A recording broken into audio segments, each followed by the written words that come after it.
Hi everyone, welcome back to Pathfinder Kingmaker. We're here in the Rushlight fields. And I'll grab that, come around here, then talk to Atalia Guitarwin, or let's come this way first, then go that way.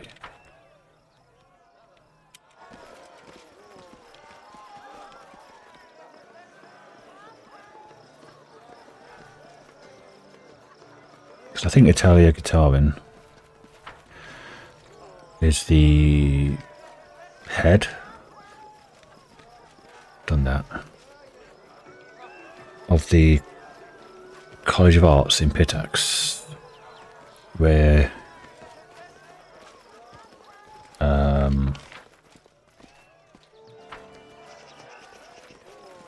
Lindsay comes from, and also Eogan, whatever his name was, and those refugees came from. Letter from Trebiscent to King of Pitax.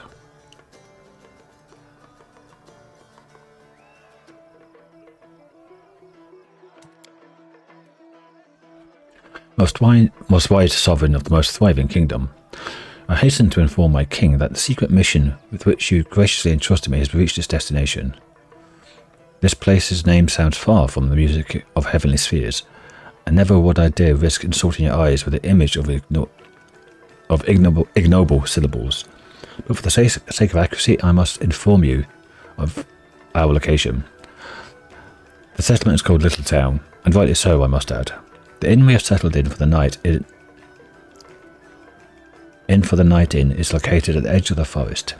In the morning, feathered minstrels delight my ears and the eyes and ears of my less talented brethren in pen and rhyme, and I am imbued with the grace of loyalty to my king.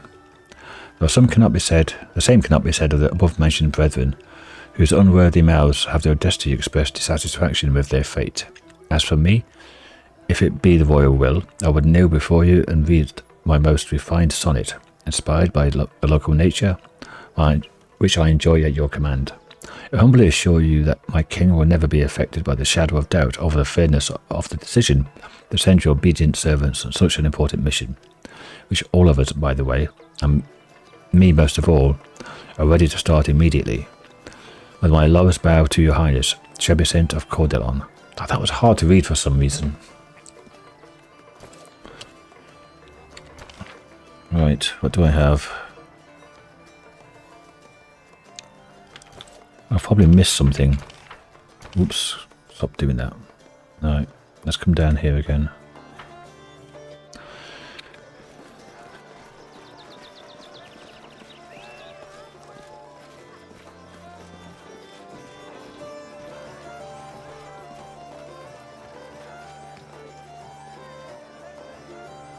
Talia Guitarwin, there we are. Greetings, your highness. I'm Atalia Guitarwin, headmaster of the Academy of Grand Arts. Welcome to the tournament. Is this your first time here? I'll be honest. I'm delighted to hear what you've done with Gelitopia. Not so long ago, it was little more than a hole in the ground, but you've brought in real civilization. Bravo. How fares the Academy? Oh, just splendid. If you ever find time to visit Pitax, I'll gladly give you a tour. We're currently holding an exhibition of our graduates' works. Though it's a pity that... No, it's fine. Believe me, we're plenty worth coming to see and hear. Knocking the microphone. I get the impression that something's upsetting you. Oh no, please don't worry. I'm just disappointed that one of our best students, Trebiscent of Cordelon, couldn't be here today. Well, readiest thing up there. He could be singing in any capital, but the king chose to send him to some backcountry village called Littleton. Of course, His Highness would never squander talent, so I'm sure we'll be hearing from Trebiscent again, but still, I do worry. Who might you recommend I meet here? There are many respectable attendees today. You already know King Iravetti, of course. You should be sure to speak with High Priest Dre Yarns as well. He's truly a wise and honourable man. Who's the priest then? Okay. Because I've seen him on the map. And I may give you one piece of advice. Beware of Khan Veril.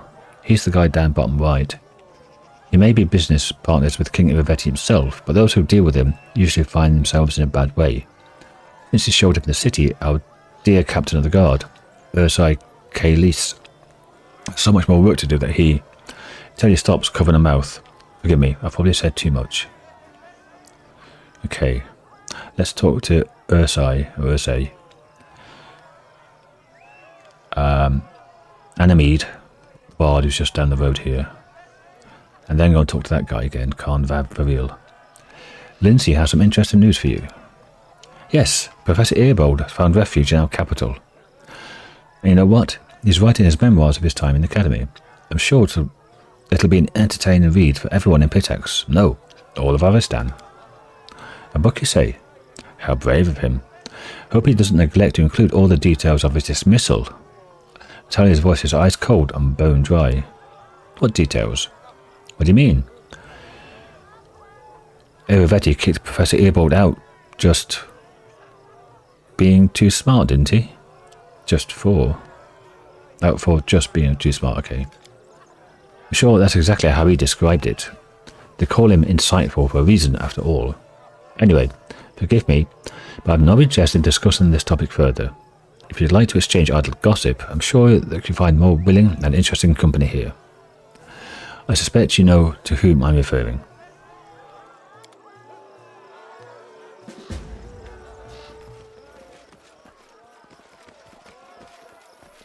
Have I missed anything around here? I don't think so. I've run past a few times. Let's talk to Annameade, Velavada. I know the way. I'm sure I have missed something. Oh, Jellybobs, the famed Baroness. No, excuse me. The Queen of Jellytopia now. Has come to visit us. It is such a delight to see you here. Maestro Bellavara. Well, do you remember me? Lindsay blurts out, turning bright red. Ah, Lindsay, of course I remember you. You and your nonsense about the poetics exam. I hear you have your own publishing house now. I didn't take you for the entrepreneurial sort, but I'm happy you finally found your calling. So I put down that she couldn't be a bard. Or poet. I believe Lindsay had a question for you. Oh, I just hope it isn't about any of the lectures I used to give at the academy. Go ahead and ask anyway. Annameade smiles encouragingly at Lindsay. Lindsay turns bright red, takes a deep breath and blurts out, Sorry, but I really need to know the truth. Why did Iravetti kick Professor Earbold out of the academy? Oh yes, he did move to your kingdom, didn't he? I'm curious how he betrayed his dismissal. I bet it was something like a poem in 6 verses recounting the tale of a tyrant ousting a poor but honest scientist for telling the truth. The reality is much more mundane. Iravetti didn't fire Earbold. Atalia did. And I have to give it to her. This time, unlike most times, she was completely right. What am I hearing? Respected scholar and author of so many books, articles and memorandums lied? Unbelievable. Is that sarcasm, Gibelost? I'm not too sure with you half the time. Lindsay, this can't be. I'm going to take a sip of my coffee.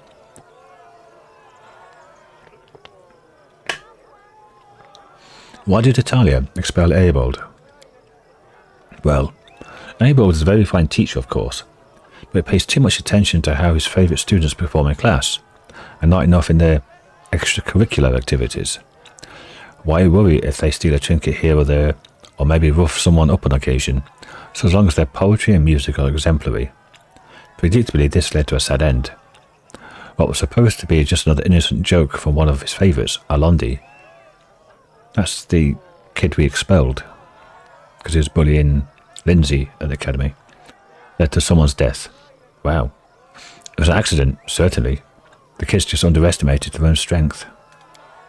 Italia expelled a lot of them, and as always, Earbold was to stand up for them. Went to stand up for them. But this time he discovered that her patience was not boundless. She blamed him. She said that he'd let his troublemakers run wild, so he could get out of the academy along with them. She told him she wouldn't tolerate any more bullying, even if coming from a genius students.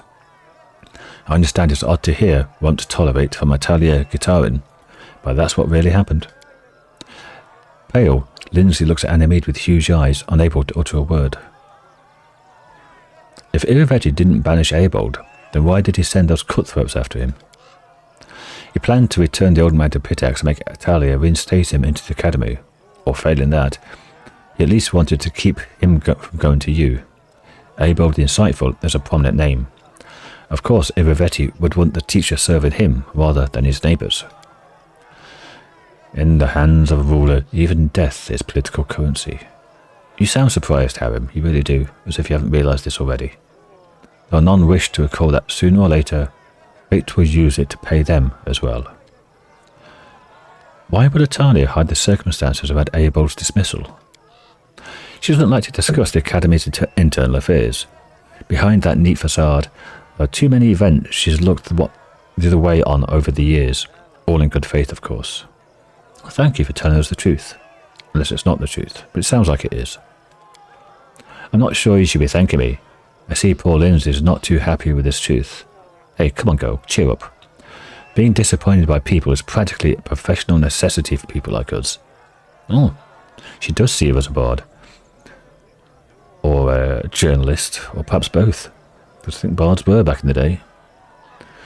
Whatever I may have said before, you're not a bad bard. And that means sometimes you have to face the music. Lindsay gulps and whispers, Thank you. Tell me, are the songs she composed at Irivetti as bold as the ones she sang at my capital? Have my humble verses so offended you that you still recall the song? Please, your highness. It doesn't behoove a person of your standing to take umbrage against a petty bard. Don't you know the old proverb? The tunes are chosen by the one who pays the piper. Of course they are. Tell me about yourself. You could have easily asked any of my admirers who Annameade Balavara is. That would be about 3/4 of Pitax. The rest are all my haters. Haha. You don't get to be the best among the city of poets and musicians without gathering a few enemies along the way. But why should I concern myself with hacks and soreheads? What can you tell me about King Irivetti? Her face darkens for a moment, but she quickly regains her sweet smile. Love him or hate him, you can't deny he's a great man. Pitax was a boring place before him. Only pirates, fencers and other scum did any business in the area. But then King Irivetti came and turned it into the cultural capital of the region. With him in charge, the arts have flourished, and the city has been filled with songs, paintings and statues. I just pray that Calistria breathes the same love of the arts into the withered hearts of some of her other rulers in the region, who'd prefer to squander the resources on saber rattling. Calistria is the goddess of revenge, I think. Lust and revenge, yep. Some may say that King Irivetti doesn't have a taste for arts. Any successful person gets haters spreading dirty rumours about them. She'd heard the things they say about me. Pay it no mind, our king is a man of exquisite taste, with appreciation for all kinds of art. As you say, the words are written by those who pay the piper. Jubilos, he is also an unsurpassed singer. A skilled hunter, an excellent horseman, able to bake fancy breads while juggling daggers. If you begin on the path of singing the praises of your superiors, dear, at least use your imagination. Oh, good point, Jubilos, good point. Does the king have any enemies? Of course he has enemies, lots of them. Just like anyone who's actually accomplished anything in life. Take some of the old trade houses, for example. Liasenza and some others, whom he stripped of their power. I'd love to see him at the bottom of the river, but even now, in their mutual sorry states, they can't manage to work together. There's also Ursay Calise, captain of the guard, who I want to talk to next. But he was just seething with indignation when the king brought new rules to the city. But who wants to listen to the whining of failures like them? Irivetti brought a golden age on Pitax. Tell me about the Rushlight tournament. Our beloved king has run this tournament once in several years. Since he took the throne. Once every several years.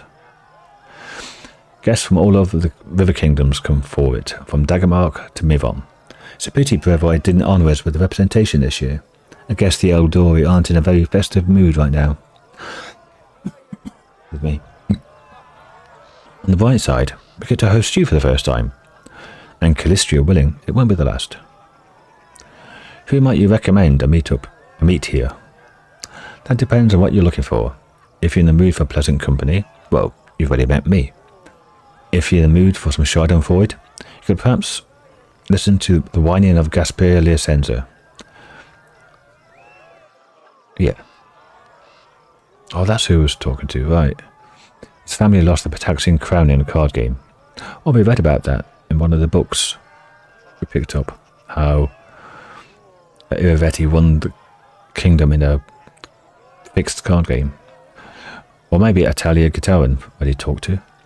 Headmaster of the academy, who seems to think her skill at bureaucracy makes her a good bard.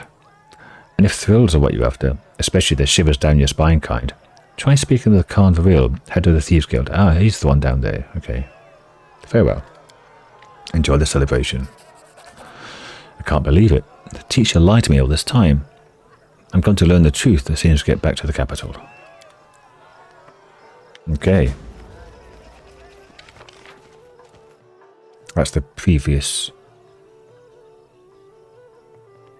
king. That's the captain of the guard.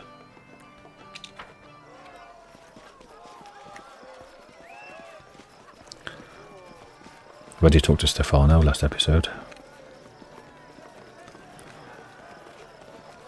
All according to plan.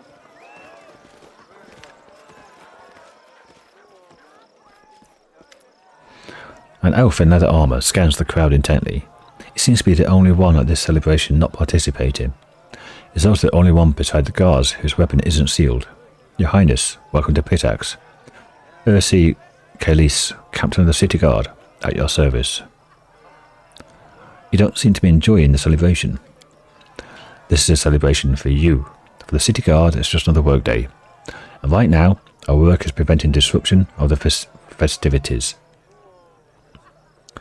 I thought Pitax was a city with outlaws. Where do the guards come from? Even pirates and smugglers have laws of a kind. They need someone to keep their order. The city guard was created by the trading houses not long after the city was founded. We're paid by the citizens. Not all of them like us, but they understand things are better with us than without us.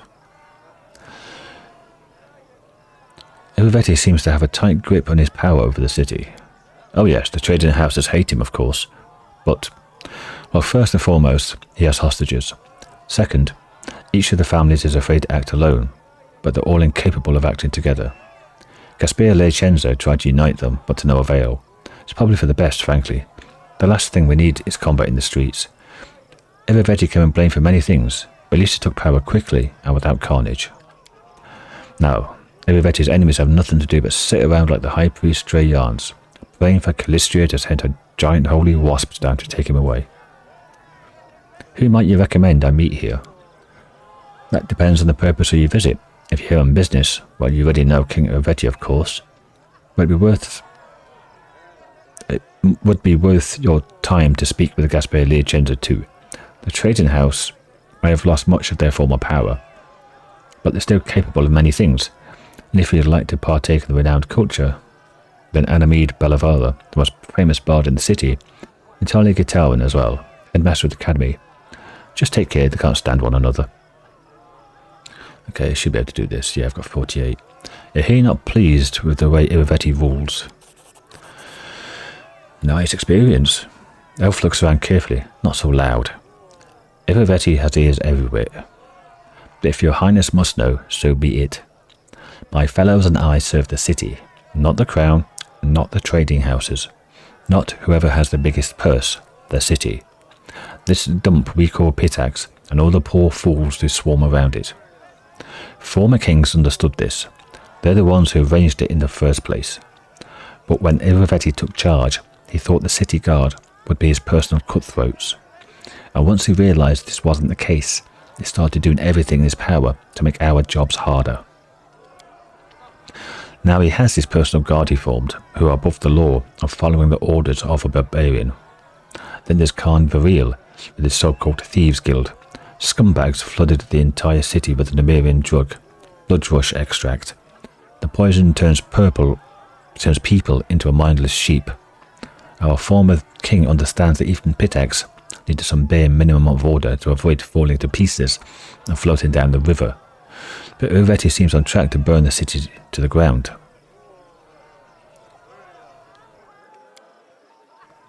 Yeah, he's just said that.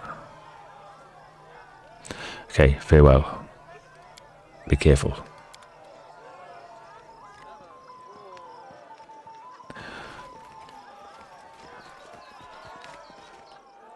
Quick save. Talk to Zinmerger. Can't talk to Zinmerger. Okay. Can talk to the bookmaker. Mr. Eliado. Okay. Let's talk to Liachenzo again then. And then Dre. And then this guy down here, Khan revealed.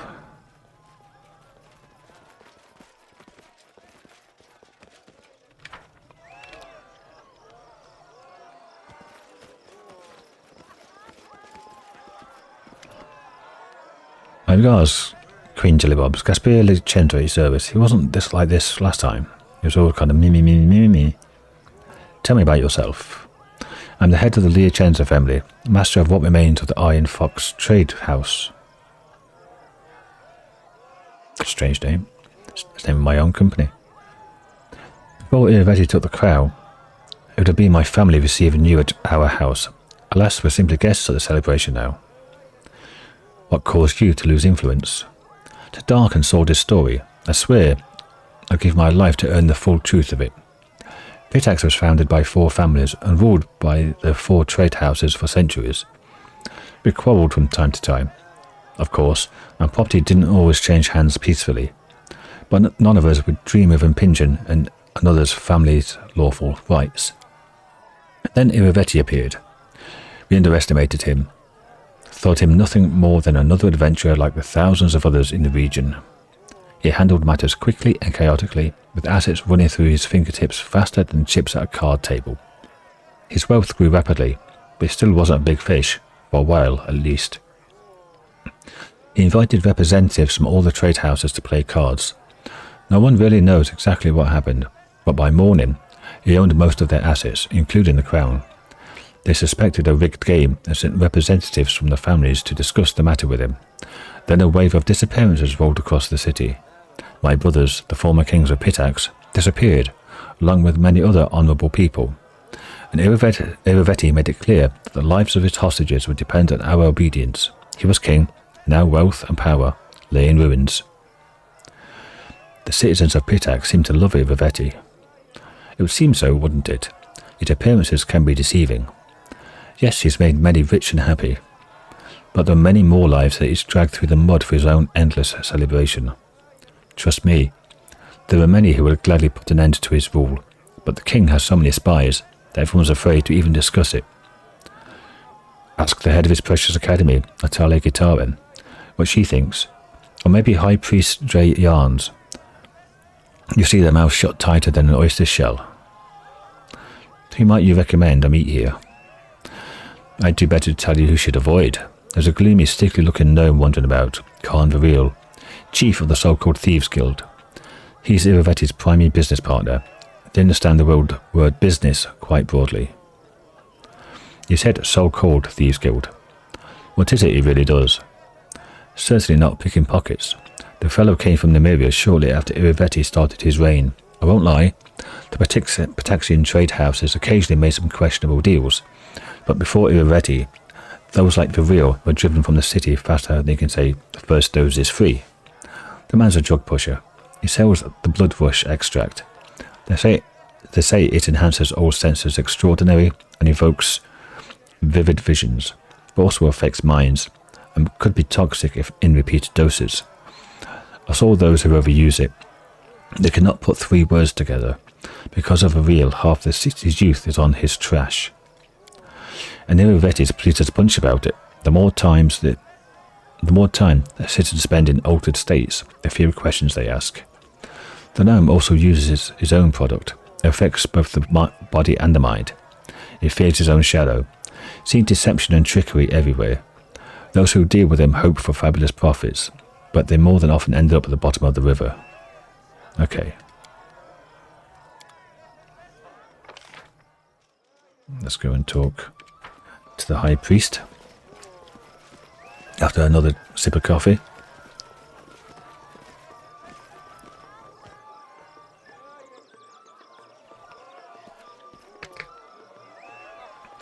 Oh, a new face at the celebration. I'm pleased to meet you. Dreyard's High Priest of Calistria at your disposal.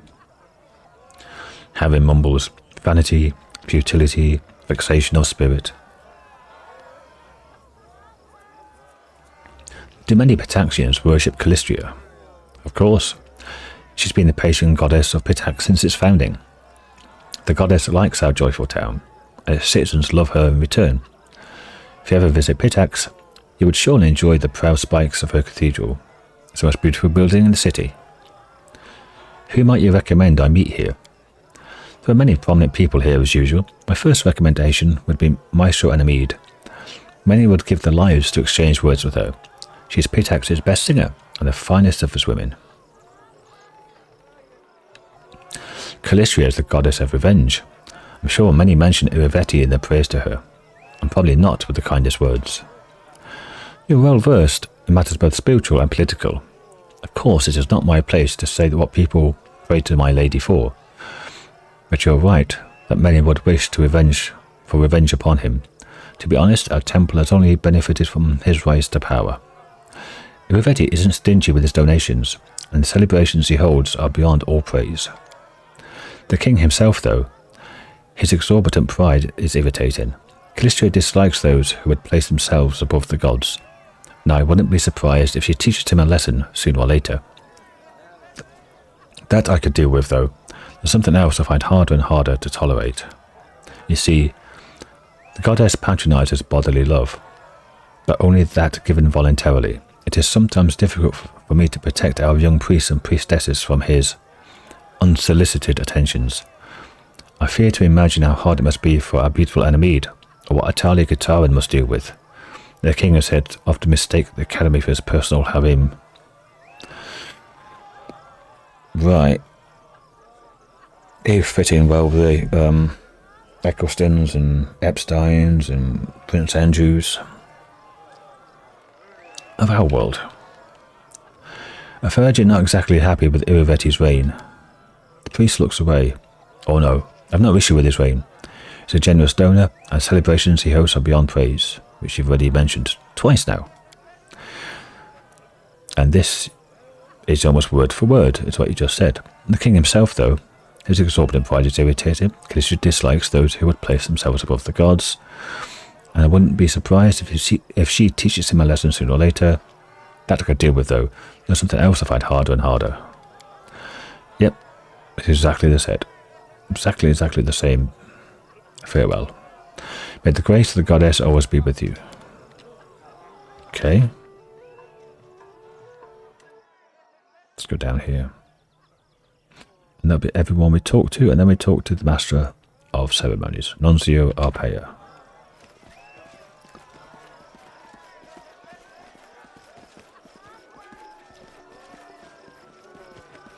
Do have the... yeah. I don't see the familiar, though.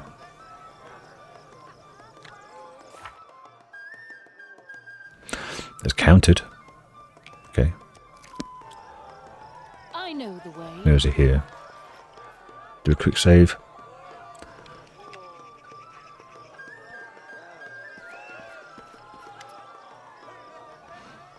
It's you again. I mean, what can I do for you, Your Highness? I've heard a few curious words. Blood rush extract, and that you're no ordinary salesman, and your wares are far from mundane. Quiet, I say. Gripping his sheath tightly, the gnome looks around anxiously before whispering. Too many people here. Too many eyes, ears. You want to talk business with me? Find me out in Pitax. I'll remember you. Okay.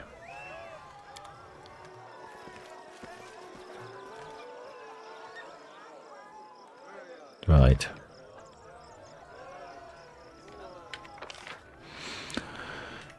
Now, from what I remember, there was some fishing. Follow my lead. Drunken brawl. And something else, wasn't there? Right, who's got the best athletics?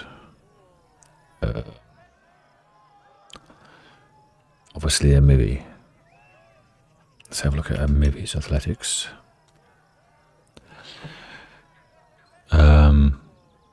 -2 from the full plate. I can take that off.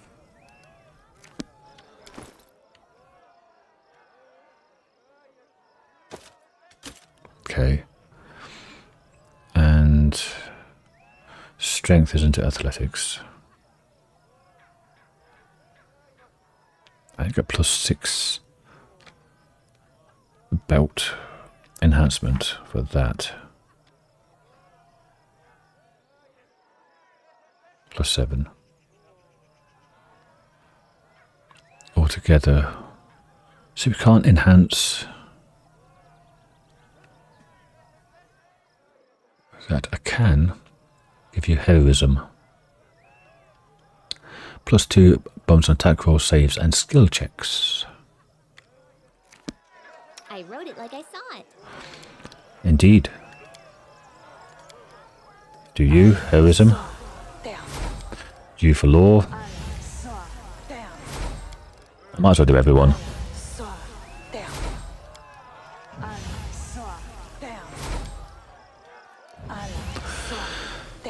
Hopefully everyone has buffs now. How long do they last? 2.5 hours.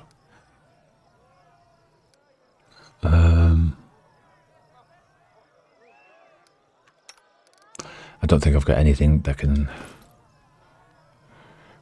buff athletics straight up. Like Bear's strength. It's Bear's endurance. It's constitution. Bull's strength. +4 to strength. But we've already got +6, so that's pointless. +4, she's got 6 there anyway. Eagle Splendor, Charisma.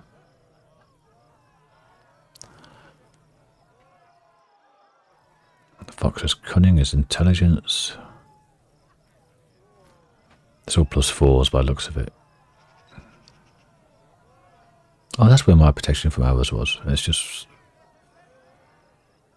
single use, single person.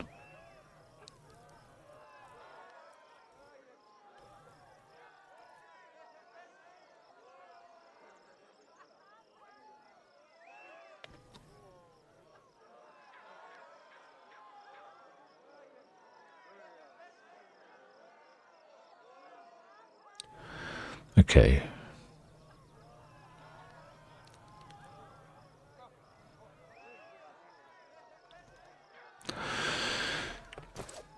Right. Have a save and let's go and talk to him.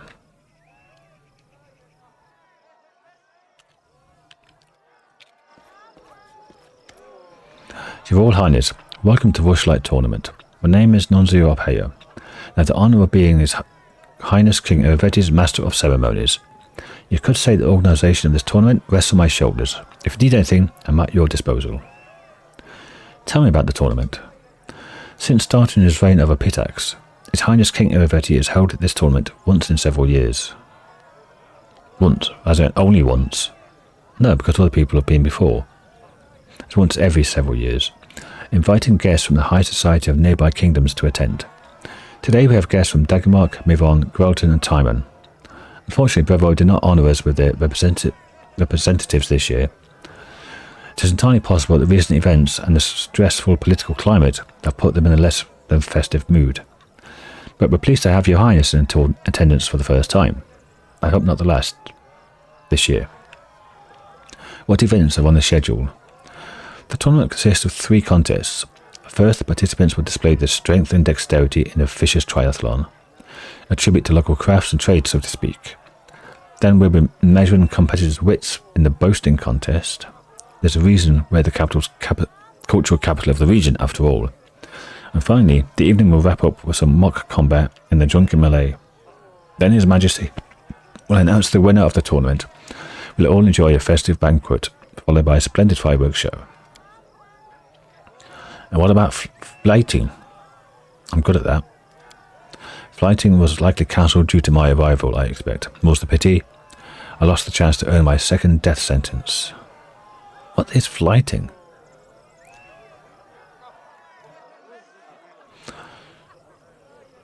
I'm ready to participate in a Fisher's Triathlon. Let's begin. Hopefully it is a movie, not me. Oh, need a 14, wow.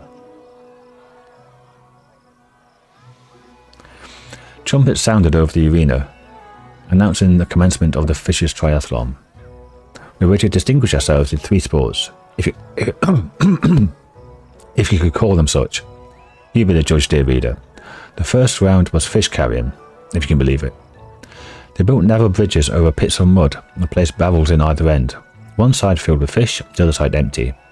The goal was to get all the fish from one side to the other, barehanded, without falling into the mud. I'm sure this is just what you'd imagine for a royal tournament. Throwing fish at your opponents was prohibited. But there was one unofficial but well understood rule in the tournament: don't get caught.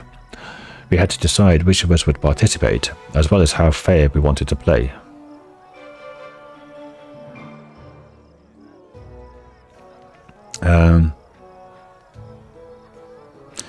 Have to roll a 14 for that.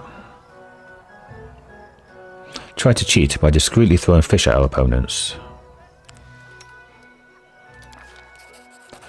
Competing honestly among such company would be more embarrassing than losing, as Knock ran across the bridges with heaps of fish in his arms. Why is it Regan Girl? He deftly tossed a fish beneath the feet of the grolting competitor, who slipped and fell into the mud. Another fish found its way right in the dagger-marked competitor's forehead, sending him down alongside the groltoner. The judges didn't notice a thing. We won the first round.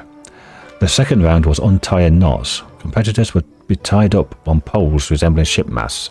They had to escape the ropes. We once again had a choice to make.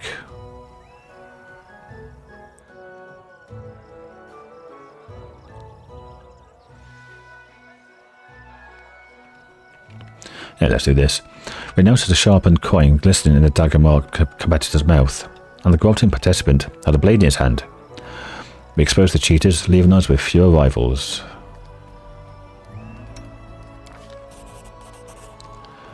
The judge escorted the cheaters out of the arena, the crowd laughing and whistling all the while. With a third of the competition gone, Knock easily outpaced the others, untangling the ropes and making his way to the judges, while others were still wriggled in their bonds like flies in a spider web. We'd won 2 out of 3 rounds. We seemed to have our victory in the bag, but the rivals were dealing with, there was no time. But with the rivals we were dealing with, there was no time to relax. The last round of the tournament was diving for river pearls. Huge tubs were full of mussels in river water, and some empty jars had been placed on sets of scales. We'd have to open the mussels with our bare hands, gather the pearls, and deposit them in our team's jar. Of course, if playing fair wasn't a priority, we could try weighing down the jar with other things as well.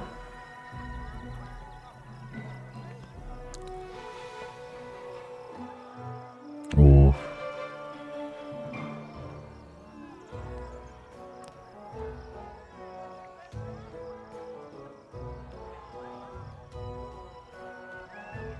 Should I try that? Be a huge experience if we do it. We tried to cheat extensively, get all our rivals disqualified. Need a 12. That's only a 40% chance. Oh, failed. Only rolled a 6. The opaque jars on the scale was just begged to hold more than pearls. Our plan was to put stones and mud into our rivals' jars, demand the judges check the contents at the end. Unfortunately, our cunning plan didn't work. As soon as Knock tried to slip in a stone to another team's jar, he was caught red-handed and escorted from the arena, the crowd laughing and whistling all the time. Oh well. I could reload it. Yeah, let's reload. See what happens. Save scum. Oh, we know what happens if you cheat.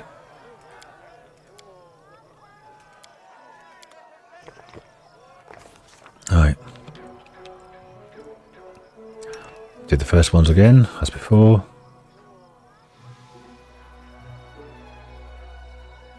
That one. Oh, actually, compete honestly. I'll need to roll a 3. And honestly again. Oh no, trickery this time. I'm not good at rolling 12s. Obviously, because I'll keep arsing it up.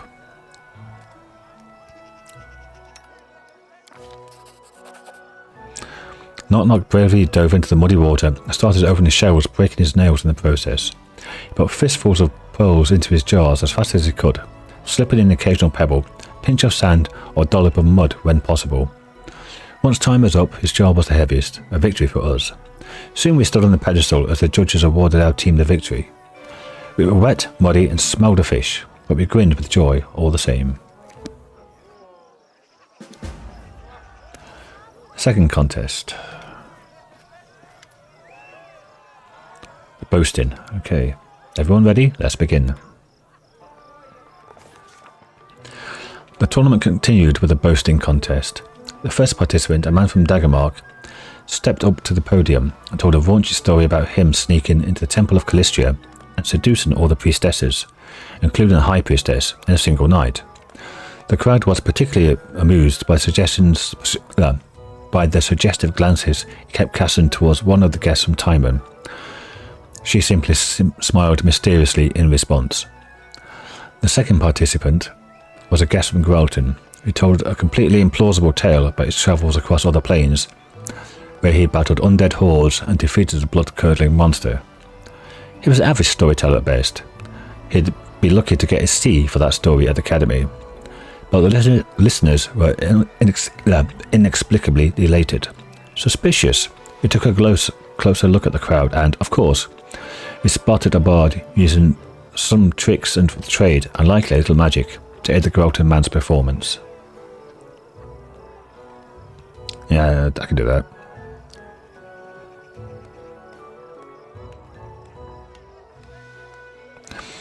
We pointed out the cheating to the judges. 23,000, wow. The judges were reluctant to believe this, but the cheating was easy to spot once we knew to look for it. Once they concluded we were right, the guest from Grelton was disqualified and forced to leave the podium in disgrace. Then it was Pitax's turn. The kingdom's honour was represented by Annameade Bellavara, a sweet-voiced singer whose smile could win over the most withered of hearts. Oh, Annameade. But while her voice was smoother than silk, her words stung like arrows. With a soft smile, Annameade told everyone how she spent months in our kingdom, learning our secrets and instigating a riot. Of course, the honest trade of the bard and the shady dealings of the spy often go hand in hand. But oh, Annameade, who could have expected such an ugly blow from such a lovely lady? Of course I did. She described, in surprising and exceptionally critical detail, how much the citizens of our young state suffered under the atrocities of the troll assaults and the magic plague. She never stooped to actual lies, but she made it sound as though our queen, Baroness at the time, was simply drinking and debauching while her subjects struggled. She made our crusade against Vordakai look like a cunning conquest of Varnhold, and the war with the Tiger Lords was characterized as an irresponsible venture. Talk about cruel and unfair. Well, she's a headline writer, the broadsheets and the red tops. When Annameade finished and left the stage, it was our turn to perform. What feats did our participant decide to tell in their performance?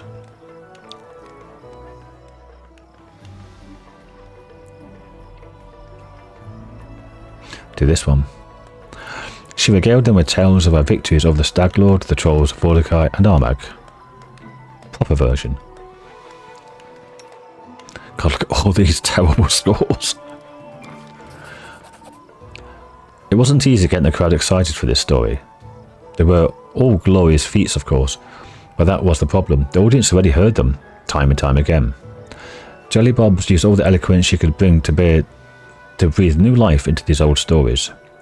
The audience hung on her every word, sometimes laughing. Only 5,000 though. Sometimes laughing uncontrollably, sometimes holding their breath to avoid missing anything. Jellybobs finally brought the story to an end, and the viewers gave her a standing ovation as she left the podium. The woman from Timon, a priestess of Calistria, went last. She told stories of her love affairs in faraway countries and on other planes, casually mentioned an unpleasant disease she'd contracted over her journeys that took her a long time to get rid of. Hearing that, the participant from Daggermark paled and grabbed at his belt, bringing roaring laughter from the rest of the audience. And finally, the judges announced the winner, Jellybobs. She walked up to the podium to thunderous applause and took another bow. That's 2 out of 3 before. A bit of safe scumming. The third contest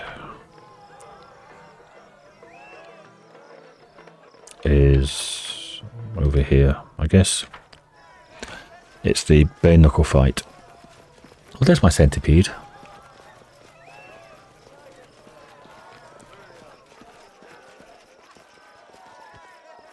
There. I didn't see it before. Wow. We've had a huge chunk of XP there. Maybe if I'd done some of the harder ones, like the athletics or the thievery ones, I might have been up here then. Because I got like 5,000. I've already got another 20,000 or something. No, we're in about 800. Yeah, I would be like here. But still 20,000 experience is a lot.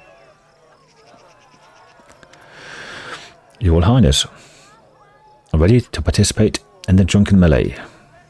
Let's begin. It will be splendid. Oh, that's me myself. We will be victorious!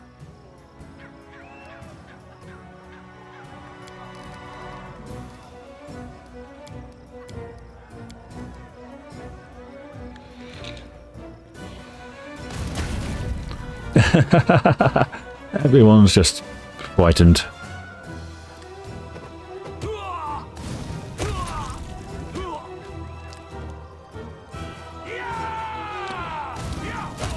Feel the power of the kineticist.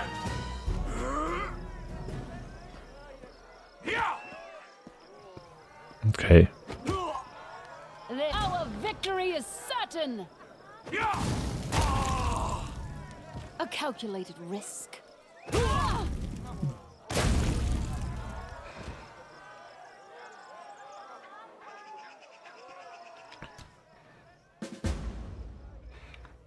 Okay. Now, let's do a quick run through all the traders again.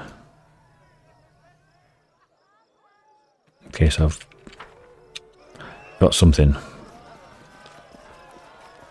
Because I don't think you can come back here, and it's a one-time offer only thing.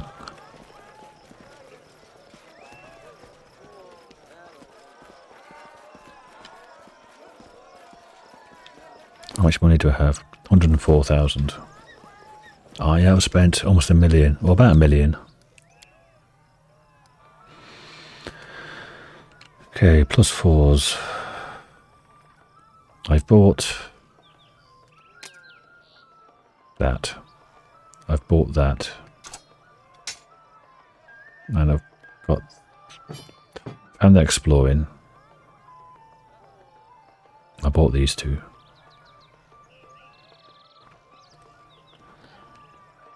And I think I bought a crossbow, composite bow for Lindsay.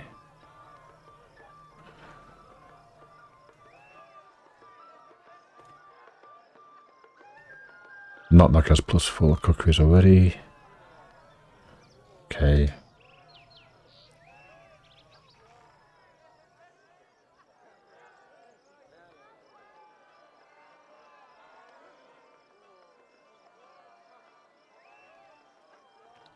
I've bought some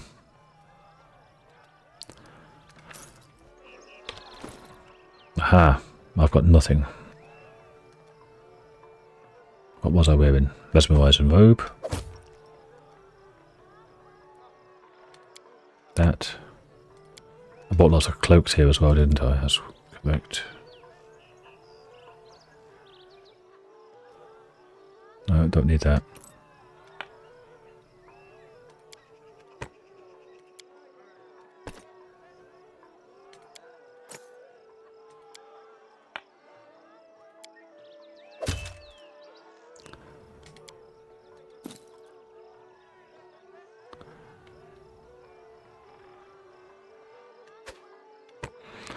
Okay.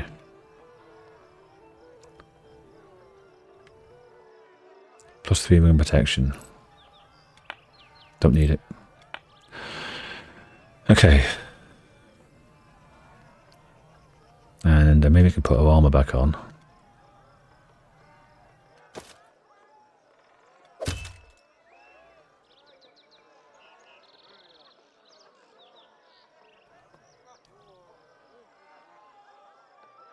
I could give her the +3 ring of protection. Because I don't often use rage, do I? I'll keep it around.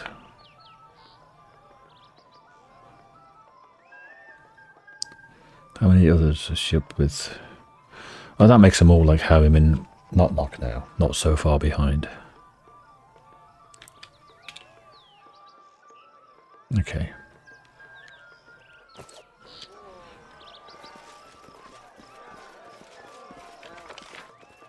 Oh, Smilodon's slowly coming down.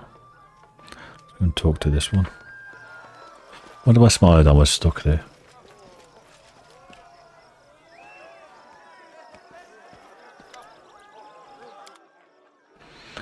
Ring of protections, 32 grand.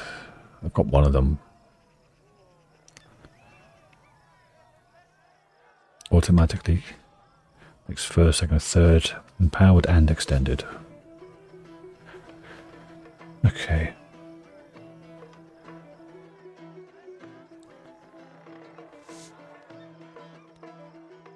This is good for Joythal or Canada.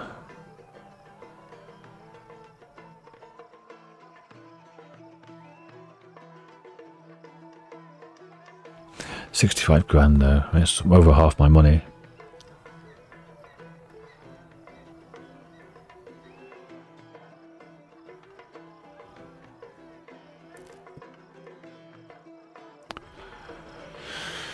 Okay, and there's another trader around up here.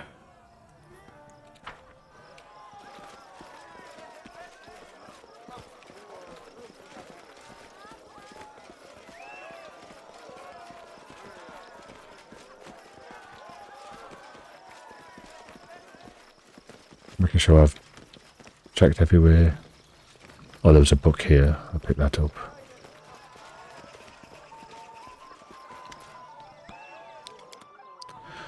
Scrolls and potions.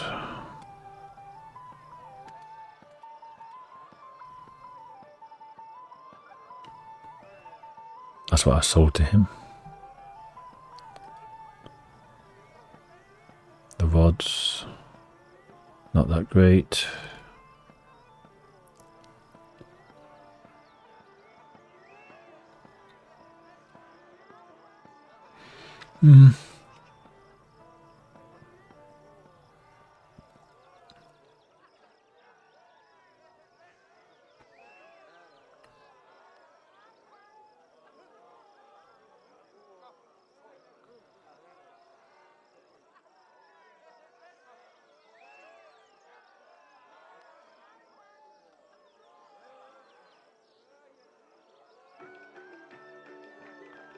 I keep forgetting to do mage armor on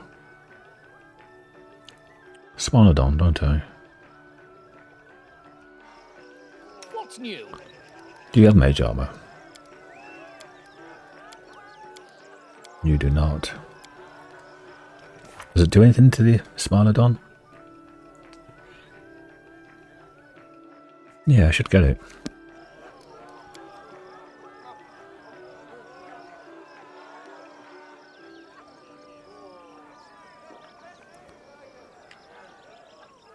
Yeah, I'll get the Wonder Mage armor. Oh, I don't want 4 of them. Why is it coming up 4 times?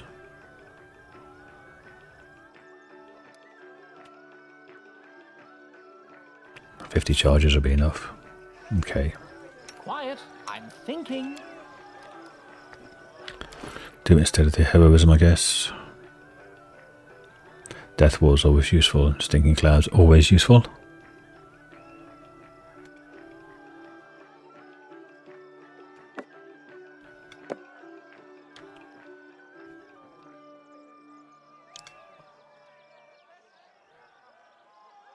I mean,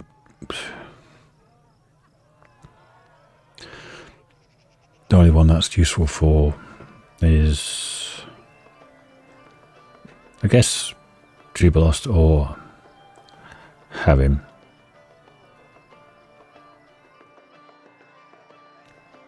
For like Death Ward and stuff.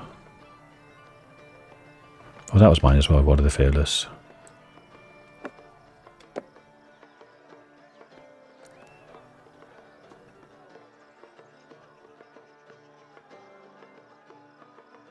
I didn't have anything here, did I? No.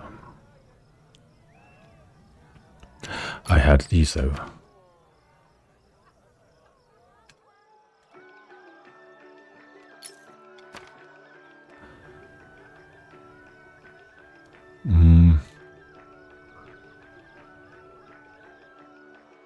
I can't use any of these. Okay.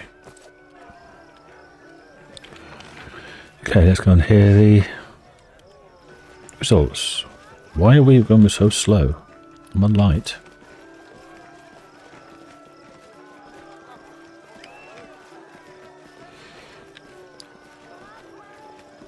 God, we're so slow.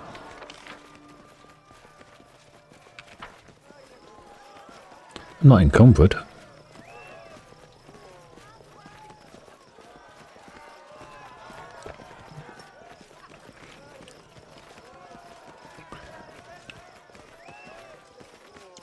I know the way.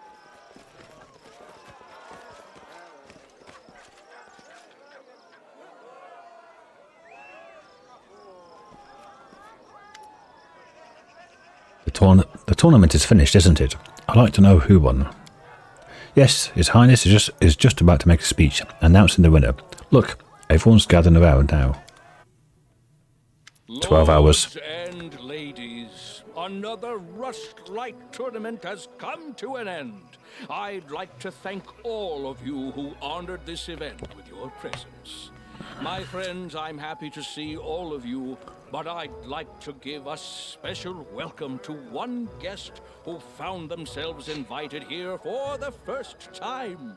Today we had the Baroness, no, excuse me, it's Queen now, isn't it? Of a majority of what was once the stolen lands. Thank you for coming, my darling. I can call you that, right? I thank you with all my heart. Okay. Makes me think that we've played into some elaborate trap of his or snare. I first learned of her from my friend Stefano Mosconi. To be honest, his report was less than flattering. Impassable swamps, monsters galloping about, and a complete absence of any valuable resources. Nothing more than a dirty hole ruled by another bandit lord, hardly worthy of your attention. That's what he wrote back then. I'm so happy he was wrong. Truth be told, even now traveling that domain is a less than pleasurable experience. Some roads have appeared, but their safety leaves much to be desired. Take the sad story of a poor Toman Henvaki from Gralton. He set off to those lands and hasn't been seen since. His brother Edrist went to find the poor fellow, and what happened? Oh yeah, I remember them as brothers. The Baroness found the body in the blink of an eye, almost as though it was stored in her cellar.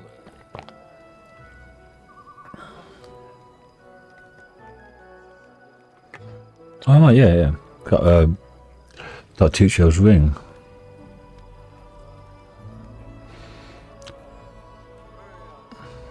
This isn't saying anything though. It's just going to say, well, what's the gnome got to do with me?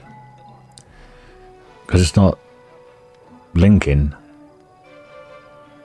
Tartuccio to Irivet in any way.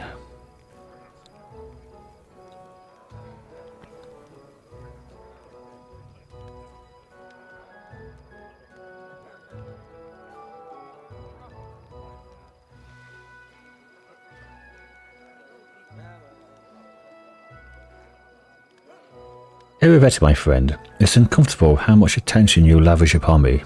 How about your kingdom? How many bodies are found in Pitax's harbours each year?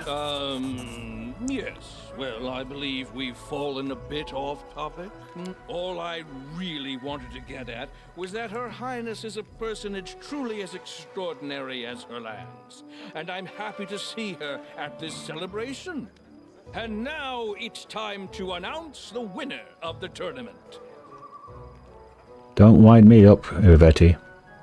I'll come and take your throne. This year, all 3 contests were won by guests from one kingdom. I'm not sure what charms, tricks, or divine intervention helped her, but let's hear it for the winner! Your Highness, if you please. I know you're not exactly a master of ceremonies, but please try to say something articulate to my guests. Lesser Ring of Ultimate Protection. Okay, I have to look at what that does.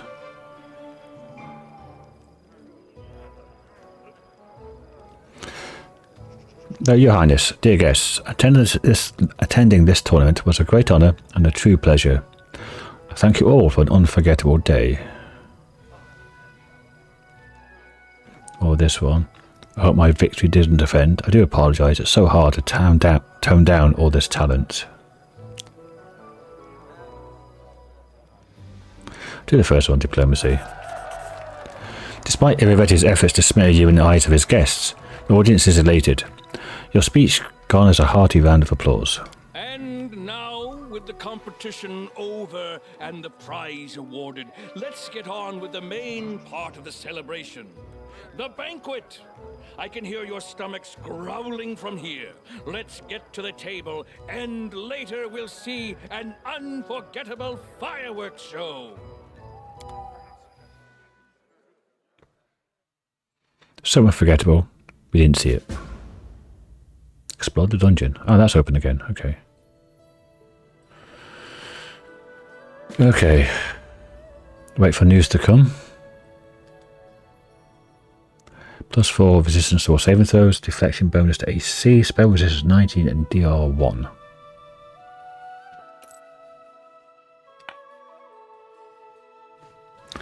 Well, I have Absolver's Cloak, gives me +4 anyway. +4 to saving throws, I have +4 anyway. Spell resistance 19 and it isn't bad actually. And damage reduction 1 isn't bad. But I think I should give it to somebody else.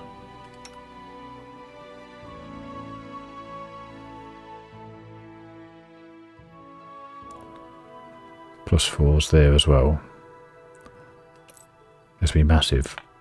Oh no, it goes down. Oof.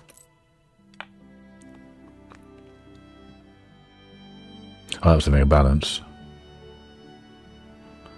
Go to the Ring of Luck. Oh no, that was the Ring of Luck I was looking at. What the hell? +4 to bonus AC, +4 to all saving throws. Oh right, it's got that, yeah.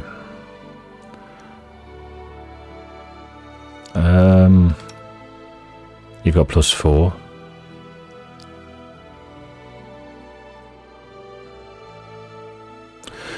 This will be +1 for you, yes. Okay. How about Knock Knock?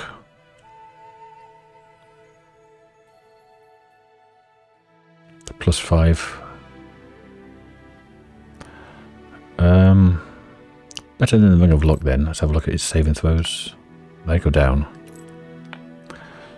What else is given +5 and +4? Okay, he's got the Weaponry Master on. Everybody's doing really, really well.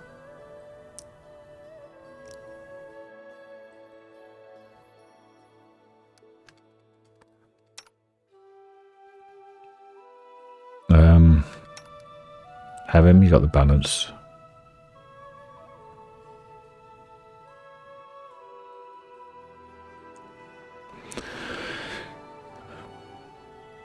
So you don't need these bracers for deflection. This gives you resistance and it gives you +1.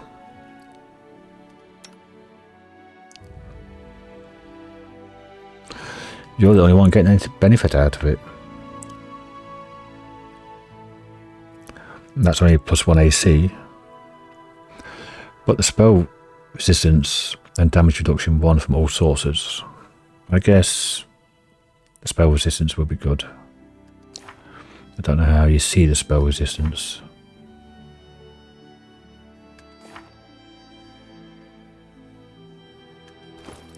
Listed anywhere. But you can have it. And there we are. The Rushlight tournament is over.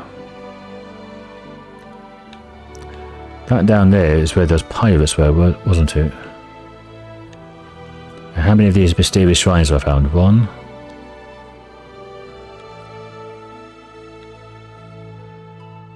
2, and there was 2 up here, wasn't there? 3, and 1 there here, 4. So there's 1 more to find somewhere. Probably this way.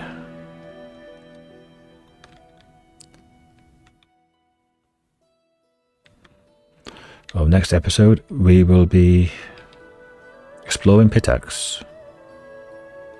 Hope to see you then. Yeah. Experienced. Still thinking some of those really tough rolls on athletics or trickery got a lot closer to level 16 if we'd made them. Anyway, that's what it is. Thanks for watching. See you on the next episode. Bye for now.